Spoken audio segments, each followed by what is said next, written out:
mateixa facilitat que quan escric a un amic. Ara m'adono que ens calia temps per conèixer-nos millor, per confiar l'un en l'altre.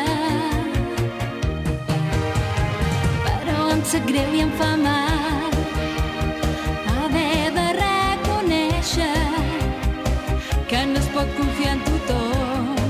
L'amor és demanar que t'estimi